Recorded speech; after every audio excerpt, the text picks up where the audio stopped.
I'm Tim Wilson, Wilson Appraisal. A little background, I'm been around for forever. Folks used to run Remax up in downtown Battle Creek, and when I worked at the Great Lakes office running their appraisal department, Jim would ask me occasionally to do a little update like I'm doing right now. So that's been 35 years ago, probably, or better. Circle of life. Yeah. My background is institutionally, I was with lenders for 20 years of my career, and then the last 22 years I've been on my own. So doing appraisals for VA, FHA, conventional. And the last thing you probably need to know is, which may not be important, but it used to be very important, member of the Appraisal Institute, which is the premier organization for education, and they have designations, which I attained the SRA designation. So been that for 25 years. So anyway, that's it. That's me. Fire away, Lisa. Yep. Okay, so I'd like to start with the first bullet I point. did And see. do you have it? Okay. Yeah. And I'd like to tell you what I think this is, and I'd like to hear your perspective of what we think. Okay. So back in the day, realtors and appraisers were actually worked very much hand in hand. Quite often we could say, I want Kim Wilson to do, we could tell the lender, I want Kim Wilson to do the appraisal. We like to use Kim, or, call Kim, hey, did you see these cons? We worked together very closely until the crisis back in 2010. I mean, it's 8, 9, 10, 11, 12, 13, 14. And part of the fallout of that was a very strict separation of realtors and appraisers, to the point where even the lender doesn't hire the appraiser anymore. The lender hires an appraisal company, and the appraisal company assigns the appraiser. And the reason for that is that there was collusion. Now, not with us, not with you, but I worked with a lender who was also the appraiser, who was also the pest inspector. There was collusion. There was. That one of the problems with the financial crisis was that there were false appraisals being done to support predatory loans and etc. And unfortunately, in order to protect the consumers, everyone had to be separated. So this whole not really knowing the appraiser, not really being able to communicate closely with them, for me is somewhat new. For many of you, that's all you've ever seen. But I think that's good to hear the history of that and know why it is that there is this.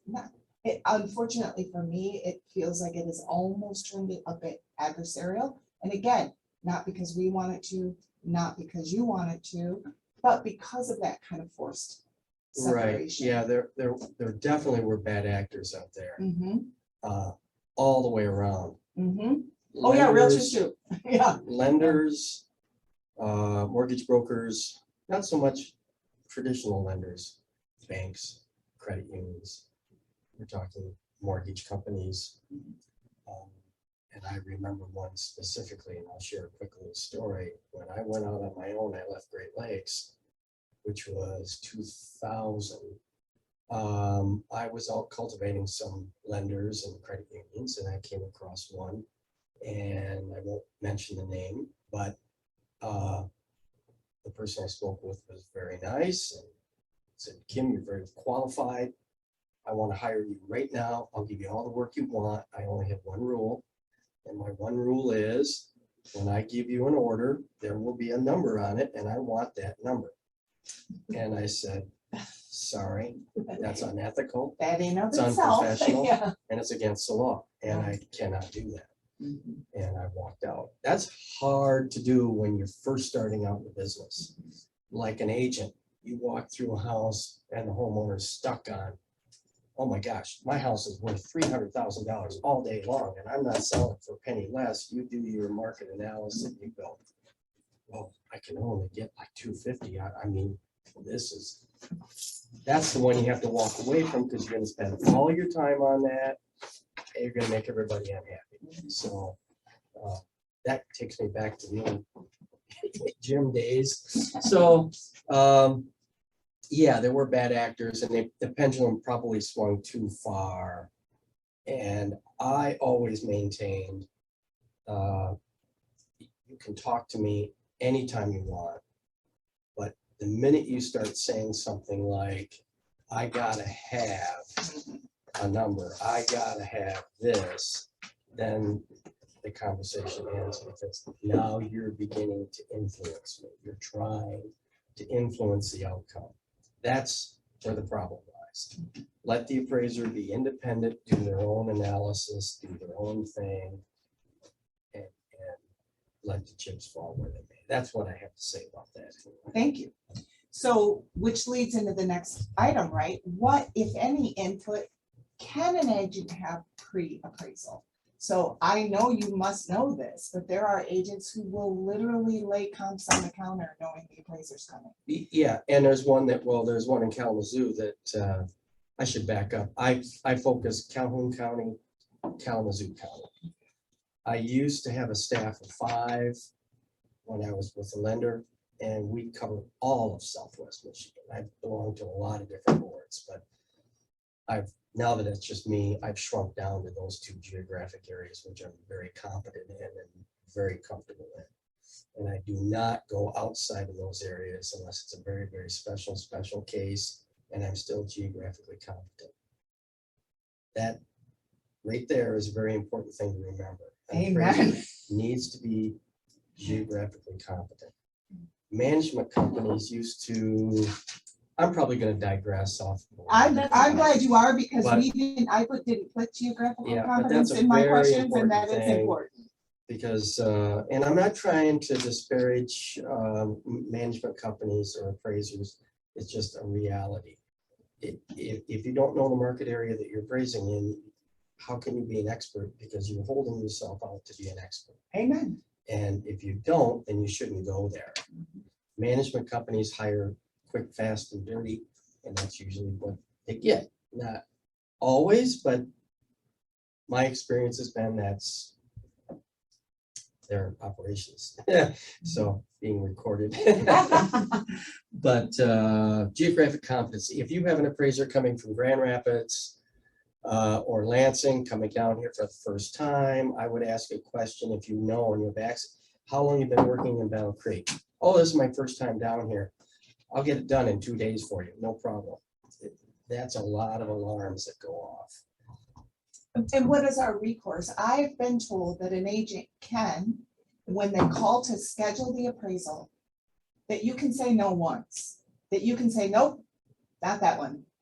Is that true? That's probably up to the lender. Okay, You're probably, their rule is you've got one chance as a turn down, but the appraiser has to hold themselves out to be an expert. If they're licensed, which they have to be, or certified, they need to be geographically competent. So there's a way to do that, but it may take 2 or 3 or 4 weeks to get the appraisal done. And everybody wants things faster than that. So there's a way to make yourself geographically competent and prove it by analysis in the appraisal report. But that's unrealistic because it would take too much time. So basically you want somebody who works this area and has for several years. That would be a lender issue. okay. I would, if I were in your shoes, I'd keep trying till I found somebody who knew the area. Okay, thank you. But going back to what can you do pre-appraisal? Ask for the opportunity to provide sales data. Don't use the word comparables. Okay, That's the appraiser's job. Use the word sales data. So I'd like an opportunity to provide you with some sales data that help me justify my list price. And good ethical appraisers will be happy to take your information. Happy to take it. There's one in Kalamazoo who does it every time. He's used me several, he hasn't used me. We've been involved in transactions, and now he doesn't do that anymore because he has a comfort level with me. But that's something you can do and should be accepted by the appraiser. This is a silly nitpicky thing, but as a listing agent, the way you handle that is the appraiser has to schedule that showing. Fortunately for everybody, for efficiency, they can just go on showing time, request the showing. You never know. You want to know. So if you're going to be really on top of it listing agent, you're going to keep track of your showing time notifications. You're going to see that appraiser requested an appraisal. And then maybe just like you have a to-do list, maybe one of your to-dos is offer sales data. Sales, Thank you. sales data, Yeah. sales data, closed sales data. The other thing is pending sales that have not yet closed, but are scheduled to be closed. I'm making those calls all the time. Yeah. Over the past 12 months, when we were in the crazy time, I was always calling. I'd find a pending, I'd call the agent up. I probably have called you folks. Hey, can you share that with me? Because I'd like to use it in my analysis for my report. And most do, some don't. I understand you need to keep it confidential, and I'm willing to keep it confidential. The way I do that in the appraisal report is I'll grid it. I'll show the list price, which is public. And then I'll do my own analysis and adjustments to get to that sales price without revealing the sales price. That protects your confidentiality on that sale price if it happens to blow up the bottom. So I do that. Well, I don't know about other appraisers. there's a very limited number of people who get their hands on that report anyways, so you're pretty You safe. might be surprised. I'm pretty careful about that because once it leaves my desk, I never know where it goes. That was one of my rules 40 years ago. Well, and when an appraiser calls and asks you for a pending price, if you can give it, because Yes. you're gonna need one someday from your appraisals. So, Well, yeah, it just yeah. makes sense. It's the most current. And not every lender has these guidelines. Some lenders, some management companies have a whole lot of guidelines that an appraiser needs to do. Maybe they want 2 listings grid, maybe they want a pending sale grid. You know, that's an assignment condition above and beyond, and that's up to the lender and the appraiser. Okay. Some do, some don't, but pendings to me are more important. If I'm doing a relocation appraisal, listings are more important because that's what competing against my subject property. That's a whole nother. Yeah. I'm gonna skip the how can we work better together with, because we're gonna go down to what do you wish more agents did, and I think that that's kind of all one topic. So let's go to reading the report. Most of these agents are not new and but some are newer. So bare bones beginner reading the report, but what I'm really looking for is what should realtors really be looking at when they're looking at the appraisal report? Well, you probably cut right down on the bottom line, and We is do. my deal gonna make it or not? We do. I would say it depends on the question that needs to be answered. If Penny Barnhart called me just a little while ago, she ran something by me, and we talked at length about it. And her problem was a property that was in disrepair and wanted to know how I was, as an appraiser, how would you handle the situation? That's probably what comes up more often than, I mean, the bottom line, you know, but then are there conditions or requirements that the lender's going to make? I'll place the loan.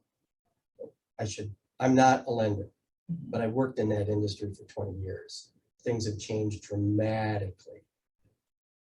But some of the old underwriting tools and things still are in play today.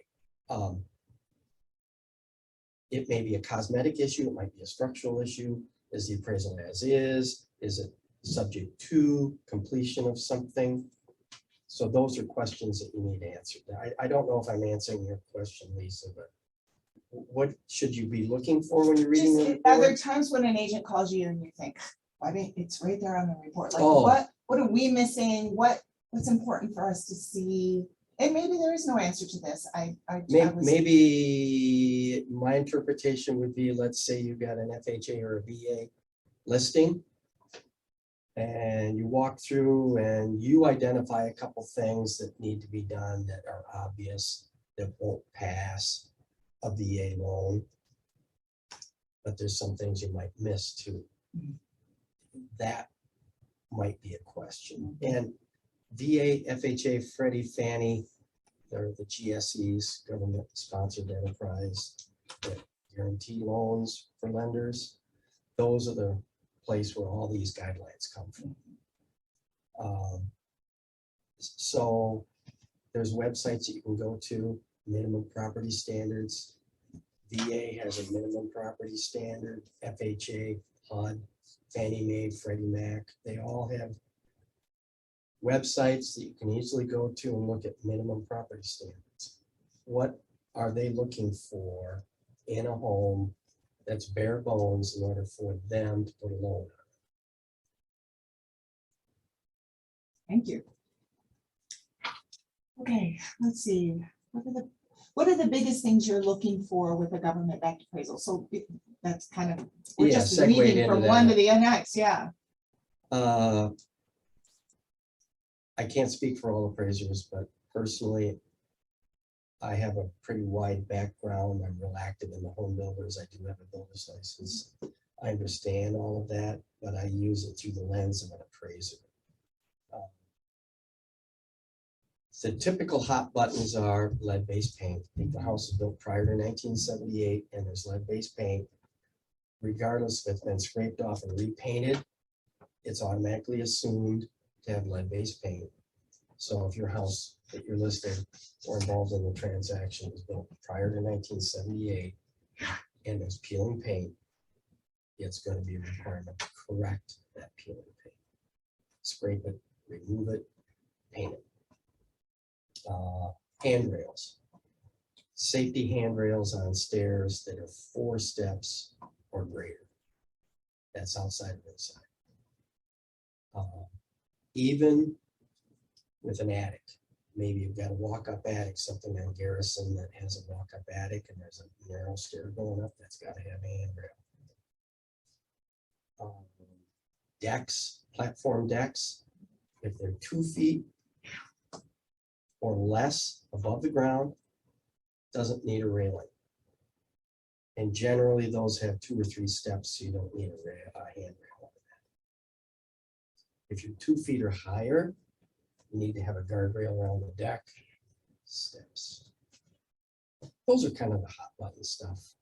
Thank you, that's good. What So- about outbuildings? Sorry, what about outbuildings? Those have to also be scraped and painted if Now- their paint's peeling? With VA, my understanding is if it doesn't have any contributory value to the whole, maybe it's a barn that isn't, or a shed that's really in bad shape, doesn't get used, it's in the corner of the property. I don't assign, or it doesn't have any contributory value, then it's not required. But garages are considered to have contributory Well, value. almost always they do. And usable sheds. Well, Yeah, in my experience, though, that's going to be very appraiser based. I've had some buildings that literally had to be removed from the property. They couldn't just be burned. They literally had to be picked up, taken apart and moved off the property because they were a safety hazard, even That- though that it could wasn't be- tall enough, even though it wasn't tall enough for anybody to be able to get inside. that out, could it be, wasn't. that could be. So it just Yep, depends on the appraiser. I was, well, and the underwriter, many times, it's happened to me on occasion where this is underwriter overreach in my view, but they said, well, I see this shed in this photo doesn't look good. It looks like it's falling down. You're going to add a comment that that has to be removed. Okay. I'll put it in there, but if it's me doing that, at the request of the VA reviewer, this has to be removed. That would be super helpful. I would think that would make it much easier, the real estate agent, to fight that petty stuff that Yeah, shouldn't affect so anything, so. many times there are requirements that are not appraiser driven, they're driven by underwriters. So we then really have a right to ask that. Hey, was this put on by you or did they ask you? Well, what difference Because does it make? If it's a requirement, it's a requirement. Okay, good point. If you're trying to place blame on someone, I suppose you want. No, that. it would be to, like Ashley said, to argue it. Yeah, Well, To and say, again, guys. 'cause overreach by an underwriting is overreach by an underwriter. Yeah. And that's something that you could push higher up the chain. you could. To at least Yeah. attempt to get it overridden. Yeah. And knowing the difference between who's stipulating that is very important, because you're not gonna over stipulate an appraiser. You're not gonna, there's nobody to go over an appraiser. So if an appraiser is requiring it, that's one thing, but if a low-level underwriter is requiring it because of their opinions, then that's something that could be argued and potentially. overturned. Yes, Or sometimes- yeah. Guidelines are interpreted different ways by different people. Yeah. And I look for words like guideline. A guideline is just that. If I can make a very good case in my appraisal on the valuation side, why I did what I did, a good underwriter is going to understand that. Did we kind of cover that a little bit, or was Thank there? you. Actually, it's Yeah. what we thought, handrails and paint. I mean, that's Yeah. probably what we would have, broken windows, I guess. That's Yeah, GFIs, there's, GFIs, yeah. and trip hazards. Yeah. Yep, I actually ran into one of those. Concrete. that Did you was- trip over it? Uh, You said you ran into it. I saw it, so I did step over it. We could dedicate this whole hour to To just, tripping? no, things that have happened to me in my career. Yeah, I think we all could. Yeah, I don't, we used to joke that you're Yeah. not really a realtor if you've fallen in front of clients. at least or, once. or falling into an unsecure window well in the wintertime, you don't know it's there, snow covers it and boom. Oh, well, Pitt. Yeah, I could, we could have a lot of fun with all the stories I've had.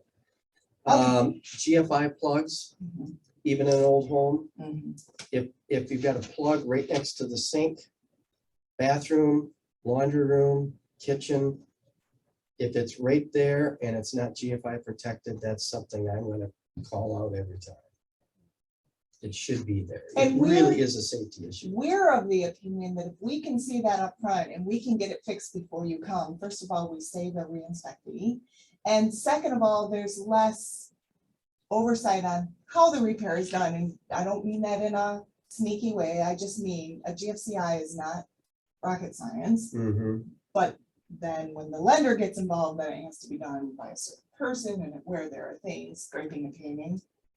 You know, do it yourself or pay someone to do it if the appraiser catches it. So Right. we do try to get those things done. And I'm not before. the expert and the appraisers, I mean, I go back out, yep, it's been scraped, it's painted, and it's, you Yeah. know, let's move on. Good.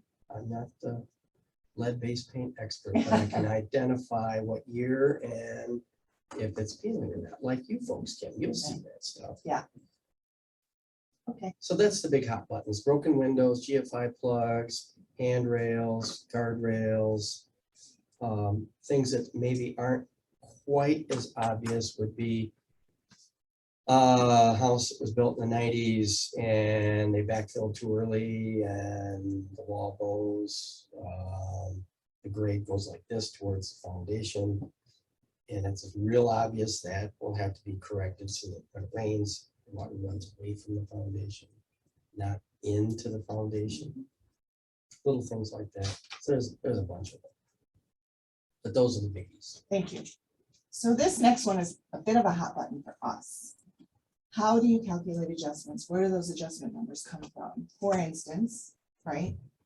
If a seller asks us, well, doesn't the pool have value? Depends on the buyer. This pool might have great value. This pool might have no value. This pool might have negative value, depending on the buyer. But in this appraisal, pool's given $10,000 value when it costs 50 to put one in? Like, where do you get your adjustments? How does that work? How can we better understand that?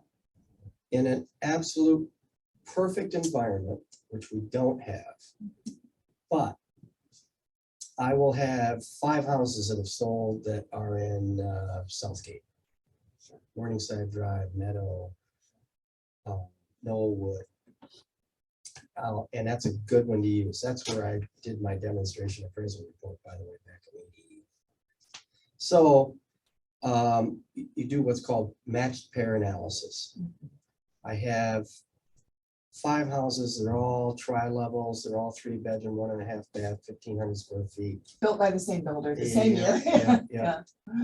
And the only difference is one has a pool and one doesn't have a pool. And I do that matched pair. This is the oversimplification, but one sells for 120, one sells for 130. I know that $10,000 is attributed to the pool. And that's how all market adjustments are derived from. And Each time, you don't have a list that you No, pull? the market's dynamic. It's always changing. Huh, So I'm doing this analysis all the time unless it's something I did 30 days ago. Huh. Something that held true in 2016 may not hold true today. sure. Something that held true a year ago may not hold true now. I have to admit, I just assumed was that a- kind of like 2-car actuarial attached garage, tables. 50 There were $1,000. tables that were published for you guys on Yeah, a regular no, basis. there- and you there's, use the them? other way is cost less depreciation. Mm. That's the other way of handling it. So it is very of the moment and quite It can be seasonally also, as subjective. you folks also know. Much easier to market a house in May with a pool, Mhm. and you're anticipating that you're gonna close it in 60 days. This is peak summertime pool weather. You want that pool. I've had a pool, I've owned one. I know it's a loser, but so I know that it generally does not contribute anywhere near what it costs. Sure. The exception is high-end custom large lots. Mhm. If you have a Southgate house that's an 80 by 120 lot and the whole backyard's filled up with a pool and you got no side yard, that's typically for families. And they got no, you either get a house that buyer wants that pool or does not want it. There's no, it's either they want it or don't. There's no in between. They don't have any place for the kids to play, no other yard. There's maintenance, there's all this other stuff. But generally, a pool will contribute more value in a larger lot than it would in a smaller lot. But all those adjustments, all of them, 4th bedroom, finished basement, all of those are calculated basically at the time using current counts. Correct. Wow. That surprises me. Yep. I did not know Now, that. it doesn't mean that I'll derive everything from the sales that I use for the report. I may go outside the neighborhood to other areas to do a match pair analysis, find my adjustment, and then use it in this report. Because I may not have everything that I need within the boundaries of the sales that I used for that appraisal assignment. A good example is I happen to have a house that does not have a garage. All my good, excellent comps have garages. Mhm. And I can't demonstrate that change within the report. So I'll go outside, I'll do the analysis, I'll match pair it, find out what it is, plug it in, and then describe it in the body of the report. Hmm. I've used other sales to arrive at this market adjustment. That was an eye opener. Thank you. How much weight do you give to price per square foot of the comparable? Very little. Very little. You guys probably do it all the time, but very little, because there's, in that number, because we have such a diverse market, you can't just say, oh, it's, builders like to do this as well. Oh, it's $300 a square foot to build a house for you. That's foundation, garage, landscaping, entrepreneurial profit, everything. So that might work when you're comparing builder to builder, and you're trying to find the best, but within that, there's quality ranges too. Maybe one is hardwood floor, maybe the other one's carpet. That would skew that price per square foot. But if you have very similar properties, and I mean very similar, age, utility, bedroom count, bathrooms, basement, garage, location, that's where that number will come into play. I shouldn't say that I never, but I do. When I have very good data that's very homogeneous, very similar. Yeah, numbered streets in Lakeview between Grove Rock and Zerich. Yes, but within that, you still have a lot of changes. Yeah. You'll have one that has been long-time ownership, maybe 40 years, and nothing's done to it. And then you'll have another one where they have new kitchen, new Cute bathroom, as a button. new Yeah. everything. Yeah. Wow, there's a Yeah. big difference here. Now, you can use that and say, this one's 150 and this one's 98. That difference is attributed to updating and remodeling. Mhm. And then you can use that to the square foot and find out what, oh, this one's willing to pay more because of the updating and remodeling. Mhm. Or maybe you have a tired house and it costs twice that to do it. But your market analysis says it's only 50 cents on the dollar. Mhm. Then you have to make a decision. Maybe if you're counseling the buyer, you probably shouldn't do that because you're not going to recapture your investment. Right. Here's another way to do it. Go ahead. I have a quick question on that.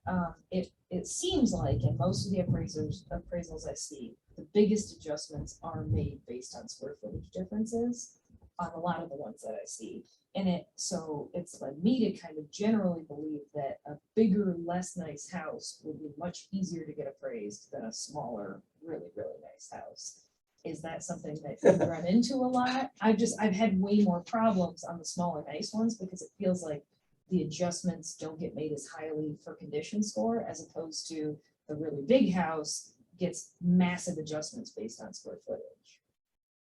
I can't answer that directly. Yeah. That's a judgment call. The square foot adjustment that you see on a grid right in the middle, Mhm. where it's 1,000 square feet, Yeah. comp is on 1,200 square feet, you see a number there. Mhm. It might be $15, $20, 50, 20. That number for me is based on matched pairs sales. Mhm. So you might see a lot of 20, 25, 30 on existing property, and the square footage between the comparables is not large.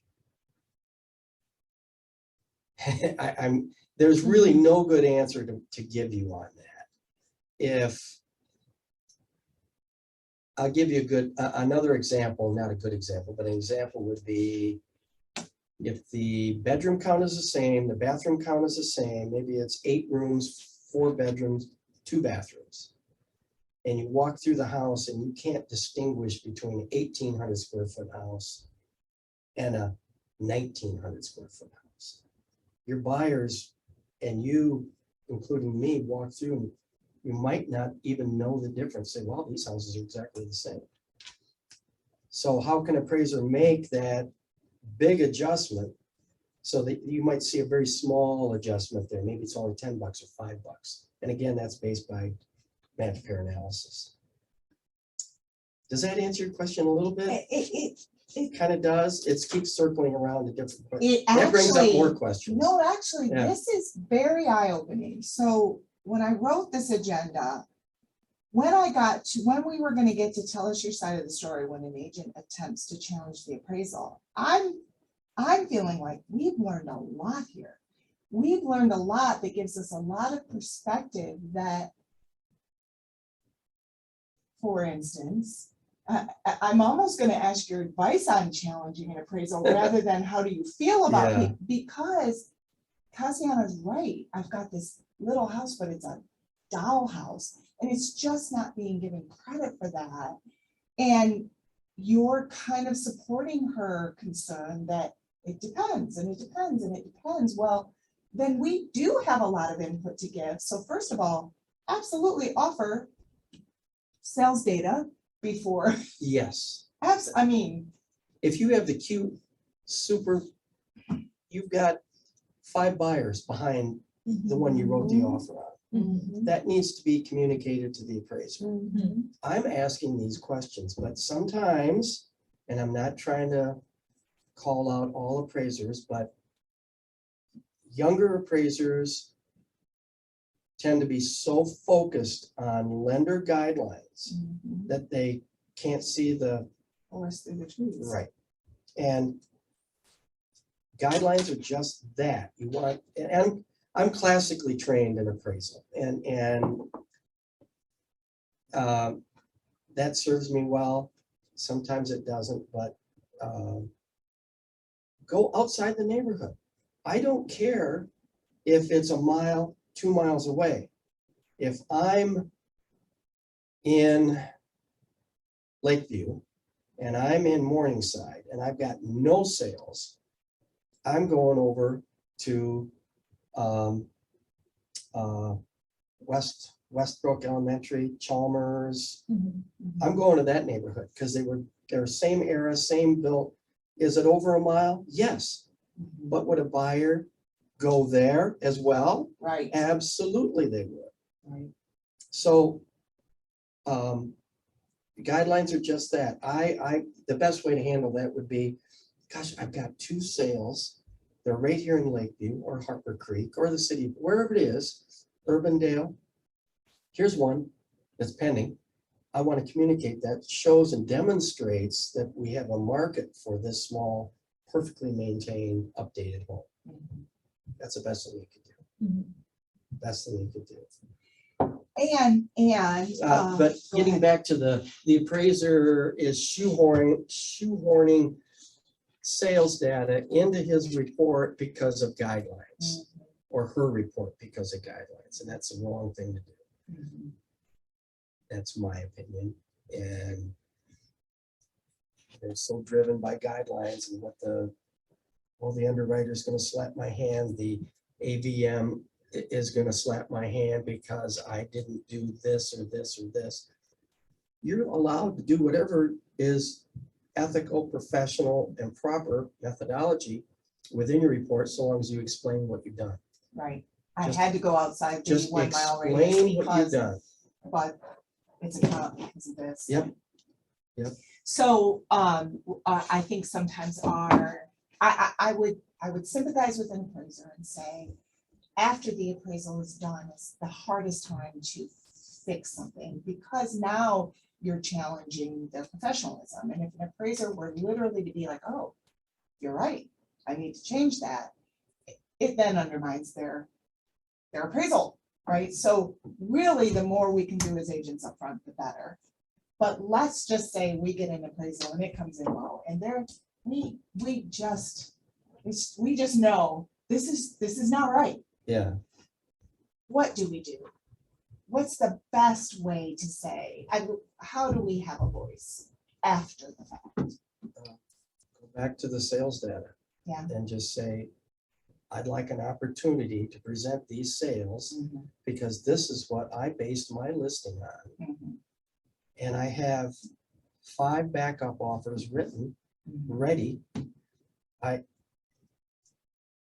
Yes, it may not meet the geographic area. It's a mile away, 2 miles away, 3 miles, but it is a competing neighborhood, if it truly is. Now, if you're trying to, if you've got a HUD code manufactured home on 5 acres out in Bellevue, and then you're trying to use something that is in a platted subdivision to justify it, that's just not going to fly, because that's not comparing apples to apples. Mhm.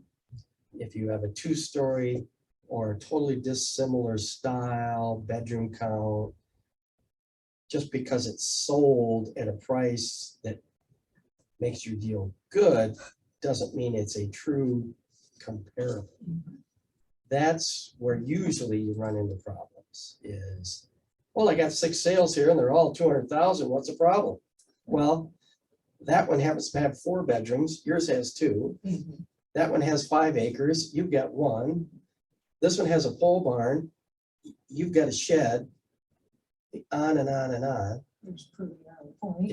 Yeah, so, but good data always is, and an ethical professional appraiser would welcome that. Thank you. How do we navigate when the appraiser doesn't call something out? Okay, so I'm just gonna give you a little background. We had a lender class last week. And Brian Melanie from AmeriFirst, we said, how does this work when the appraisal comes in great at value, no required repairs, and yet the underwriter asks for repairs? What's going on there? And what Brian said is that what happens is the appraiser has a photo, or the appraiser makes a note. And the appraiser's not noting that for anything other than it's a note. But the underwriter sees that note and says, well, now we want this. How do we navigate that? How is there any recourse? Just explain that a little further. Well, we're to all us. human, we're gonna make a mistake. Yeah. Hopefully not a giant one. Usually, I'll go into a home and a homeowner on a refinance or a purchase, they will say, gosh, you spent a lot of time here, which is usually 30 minutes to 45 minutes. And you ask me questions. The other appraiser opened up the front door, did this and said, what number do you need? And walked out the door. That's the unethical behavior that has to go. We get that with realtors too. Yeah. So it's possible. And also because of COVID, there's constant changes being made in the lending industry about the appraiser doesn't even have to go to the property. You can do it with a third party. And this is aside from what you're, but I think the industry's heading in the wrong direction. If I'm looking at my TV screen and I see a bunch of photos, you can walk through a house and make it look darn good. We do. Yeah.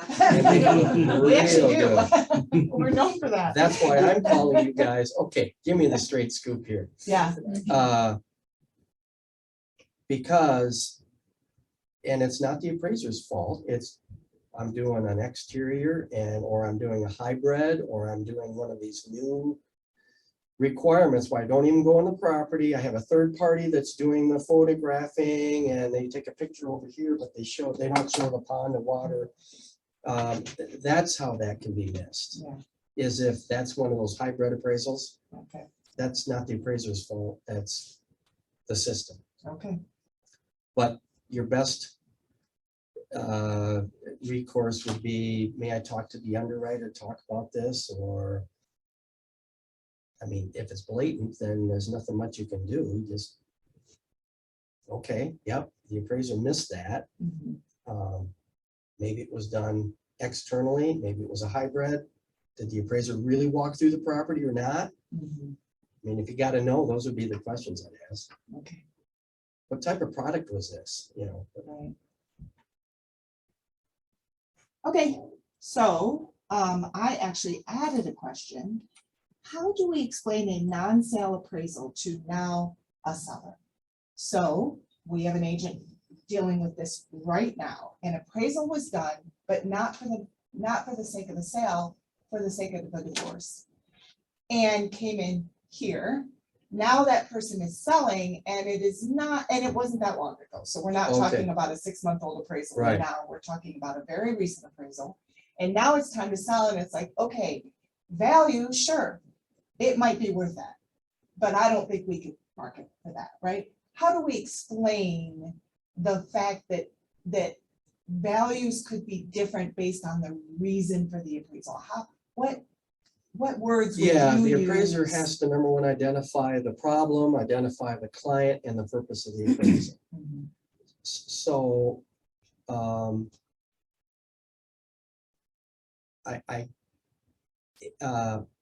it really shouldn't make any difference unless there are assignment conditions that affect the value.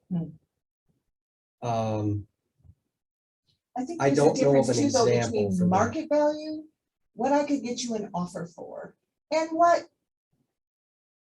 the house might be worth. Yeah, I'm using the divorce situation. Yeah. It's possible that the property went downhill since it's, 6 months. A lot of things can happen. An angry spouse, I am leaving and I'm gonna make sure it's gonna be ugly. Mhm. So I've seen that. Mhm. Carpets destroyed, holes in walls. Yeah.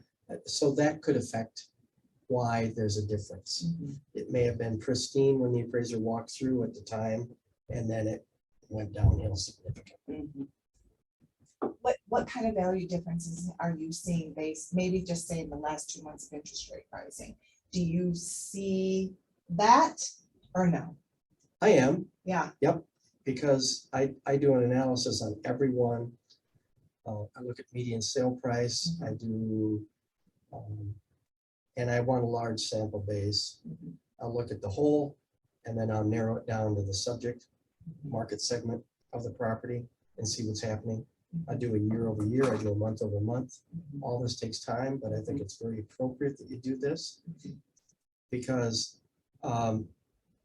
price segments and location can have a huge bearing on appreciation. We hadn't used that word appreciation for 15 years, and then all of a sudden we started, because we saw it. I mean, it was happening. It's provable in the marketplace.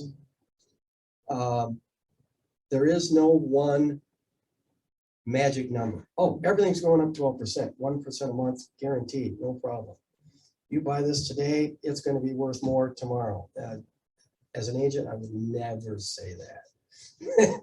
But lower end is going to maybe have a higher pop than the higher end, maybe flat to nothing. Over 300,000, it's really stabilized, very much so. And again, it depends on its location. Kalamazoo is going stronger than Calhoun County. Median sale price over there is much higher than it is here.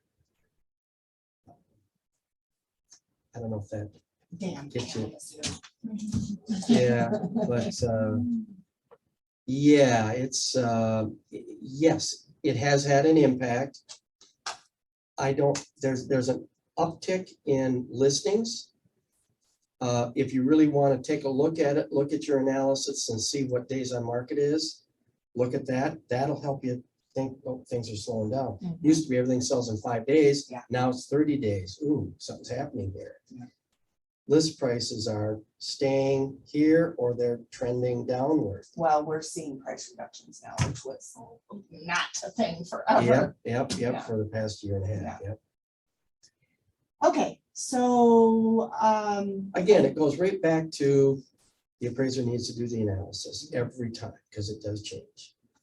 and maybe what we're struggling with is really goes back to that one thing that you're talking about is the difference in how appraisers work. And that we're probably getting some appraisals from appraisers who didn't do the work. It's very possible.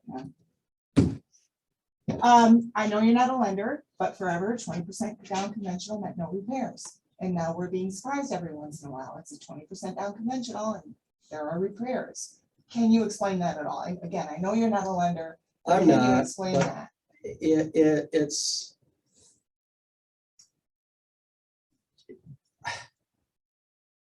if I had a marginal property, I would seek out a credit union that's going to put that mortgage on the shelf. By that, I mean, they're going to portfolio that product. They're not going to sell it on the secondary market. You're going to have a greater opportunity to negotiate something that way than you are for a property that is not truly investment grade. Lenders understand the market. They're looking ahead and they understand that we're not doing this. We're probably doing this to maybe a little that. So they're not, the appetite for that kind of stuff isn't there. So if we're going to buy this, we want a pristine product. Thank you. So find a lender that is willing to portfolio, keep it in-house, whatever term you want to use, versus a pass-through where it gets sold on the secondary market and packaged up with other loans. Needs to be investment grade quality. That's why all these guidelines are in place. We're seeing where the home appraise is quite low, despite the fact that there were multiple offers at the higher price. And even my brain tells me part of that is buyer stupidity. And just because a bunch of buyers were willing to pay that does not mean that it could appraise for that. But it is hard also to tell the seller it's not worth it, even though one appraiser says it's not, but 5 buyers thought it was. Yeah, Yeah. that has occurred. Mhm. And Give the market data. and again, I can't speak for all appraisers, but I cast a wide net when I look at that. And you're open to hearing about multiple offers. I pre-appraisal. am. And within pending sales, if it matches up maybe a higher appreciation rate or something like that, it's probably what it is, then I'll put it in the report and say my median sale price analysis month over month has shown that it's this amount, and make the appropriate adjustment. But if you're in a neighborhood that you know is the top is 200, and all of a sudden you got something at 250, and the buyer wants it bad, cough up the money. The market is what the market is. I mean, if the appraiser's doing their job, they're interpreting the market and letting the lender know what's going on. And gosh, this, If the buyer wants to the be stupid agent and pay is too the much, then- salesperson of yeah. the year. I mean, it's just the way it is. Right. And, I can't tell you how many I've had where the agent actually confided in me and said, well, we threw this number out there. We really didn't know, but we just threw it out there and we're going to see what is going to work. Mhm. And then we'll renegotiate down to that or up to that, Yeah. whatever it is, because we don't know. So that's happened. They use that. They just say, well, we'll throw it into the moon and we'll see what happens. And if it sticks, fine. If it doesn't, no biggie, we'll move on to the next one. During that real competitive dog eat dog, I gotta have this house. If I don't bid way over, I'm gonna lose it because I've lost 5 other deals. And then they're overly motivated and maybe, Well, and way fully more expecting so. maybe the appraisal won't come in and we'll figure it out at that point. Yes. Yes, that's Yes. very true. And we've had agents coach their sellers maybe not to take the highest offer because it's probably not a legitimate offer. right, there you go. Surprising how often the appraisal comes in right at sale price. Matter of fact, we have agents who rewrite an offer because you offer 150, seller counters on the last page at 165, and the appraisal comes in at 150, which Well, feels like the original offer was 152,450, Yeah, and then the appraisal comes in at 152,450. Yeah, and you're like, did they even look at page 6? And why is that happening? Again, that's the appraiser not doing their job. Yeah. They're just targeting a number. They're not doing their job.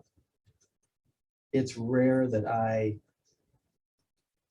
I'm not that good. I mean, if you You what can't was your fake. 450? 152,450. Yeah, that's a buyer-seller negotiation thing going on. Maybe they bought a brand new stove and it was $450.59, and by golly, I'm not letting that go without.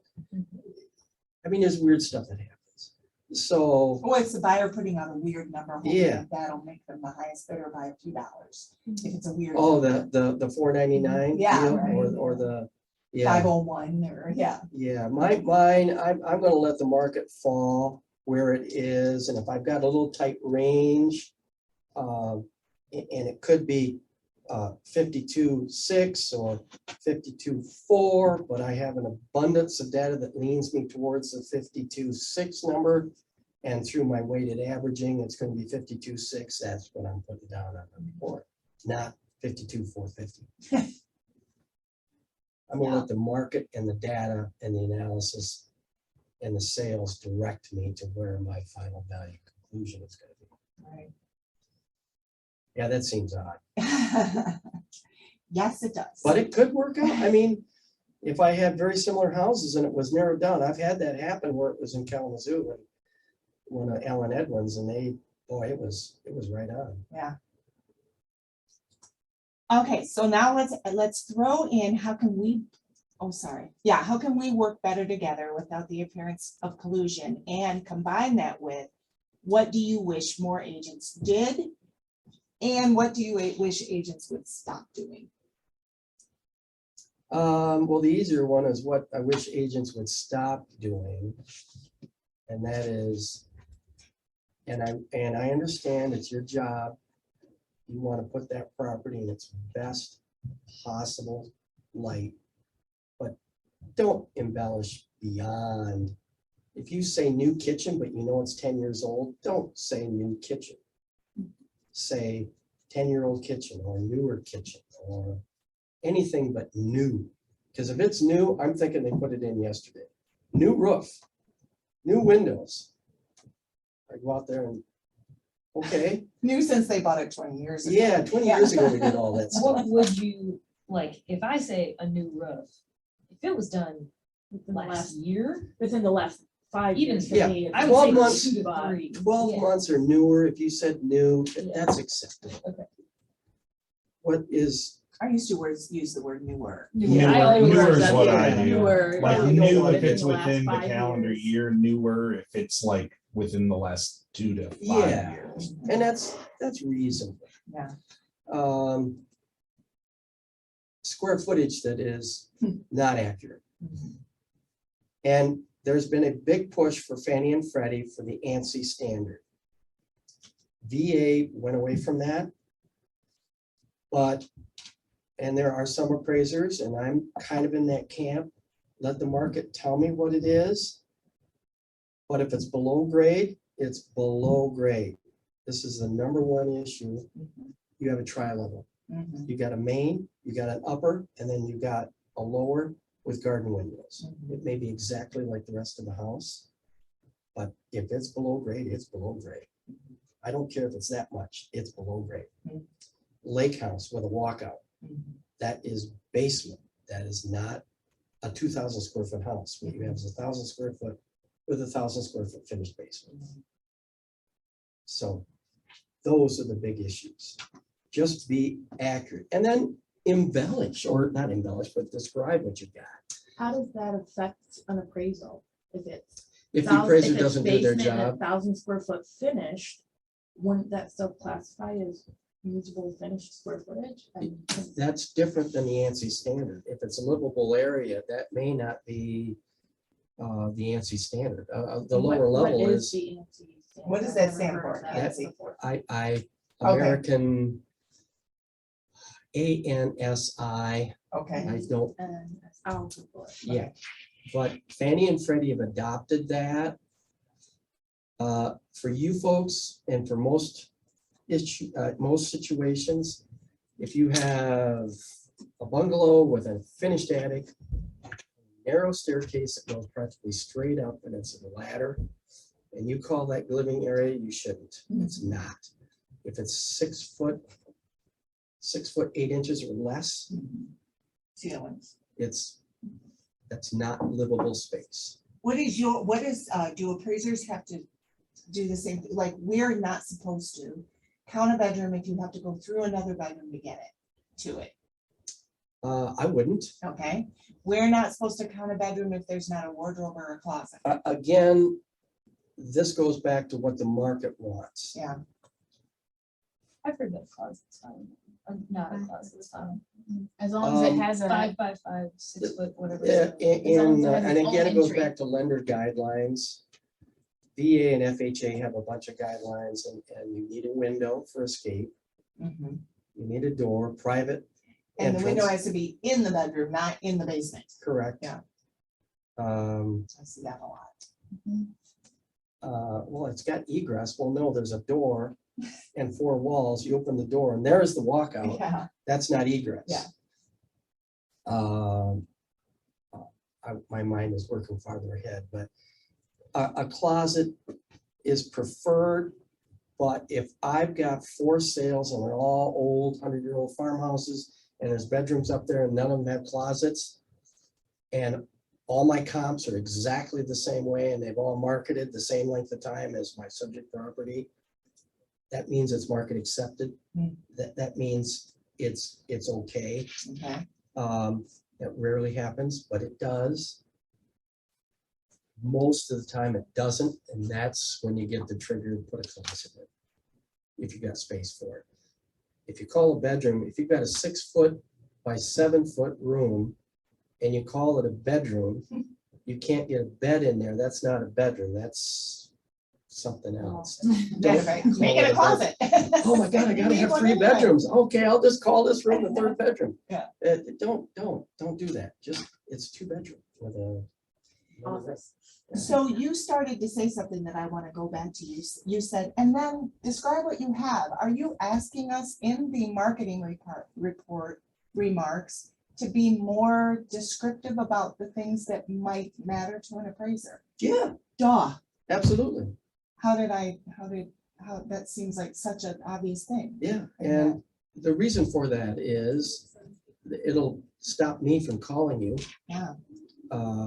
Write your marketing remarks. with Yeah, the but appraiser I'm in calling, mind. and I'm Am I? probably the odd person out that does it, because if it's not jiving, because I'm looking at the MLS sheet, and then I'm looking and matching that up to what I find on BSNA, which is the local assessor Mhm. services website. If I have it, most communities do, Homer does We not. use BSNA all the time. Yeah, so if this, the assessors can be wrong as well. I mean, that happens.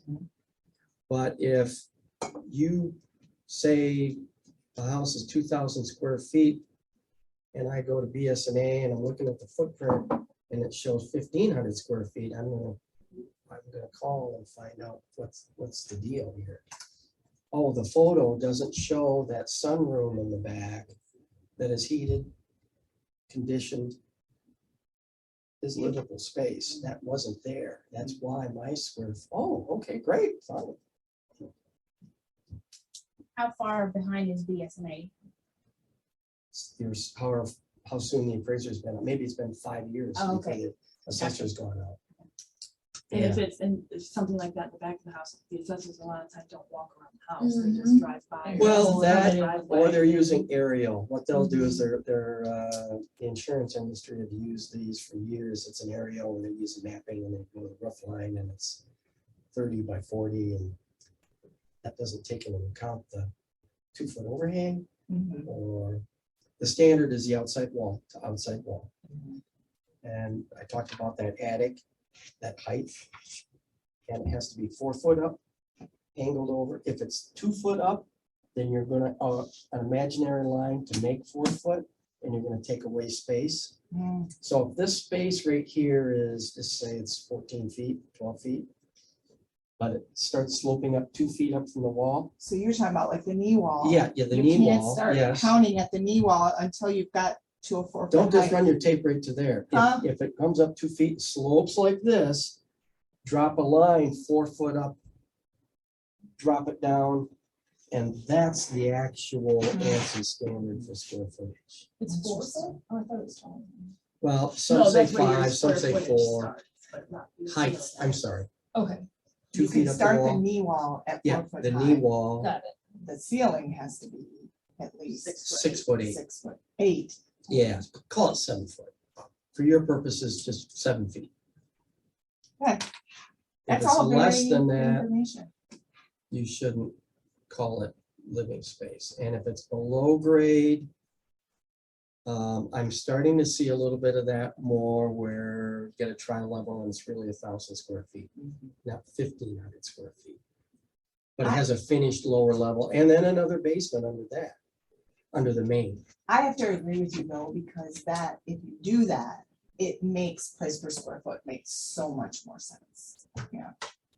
That's one of the reasons I don't use that number Yeah. as a sole unit of measure when I'm valuing properties. It's a tool, but it depends on how accurate that information is. So you wish we would stop embellishing beyond real. Yeah, What else do you wish we would stop doing, or do you wish we would do more? just accurate square footage. Okay. What do we wish appraisers would do?